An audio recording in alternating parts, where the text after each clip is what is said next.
સોનીની ચાલી ગાયત્રીનગર અમદાવાદ બનાવ રાત્રિના અમો જુવાપુરા વિસ્તારમાં લગ્નમાં ગયા ત્યાંથી મોડી રાત્રે 12:30 વાગે ઘરે આવેલ અને સૂઈ ગયેલ ત્યારે સરગવાનો અવાજ આવતા બારીમાંથી જોતા ઘરની આગળ મૂકેલા અમારા બંને બાઈકો સળગતા જોઈને દોડીને બહાર આવ્યા. બૂમાબૂમ કરતા ઘરના અને મોહલ્લામાં રહેતા આજુબાજુની પબ્લિક દોડી આવીને બંને બાઈકોને લાગેલી આગને પાણી છાંટીને બુઝાવી દીધેલ.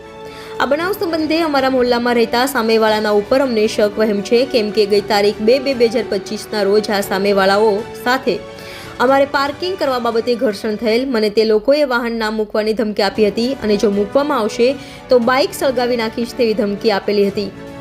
આવા ઈસમોથી મોહલ્લામાં ભયનો માહોલ જોવા મળ્યો હતો, જેથી આ બાબતે યોગ્ય પોલીસ તપાસ કરે કે વારંવાર આવું ના કરે અને લોકોએ બાઇક સળગાવી હોય એ લોકોને પોલીસ સરઘસ કાઢીને માફી મંગાવે કે બીજી વાર આવું કૃત્ય નહીં થાય. શાંતિનો માહોલ સચવાઈ રહી સ્થાનિકોની માંગણી છે.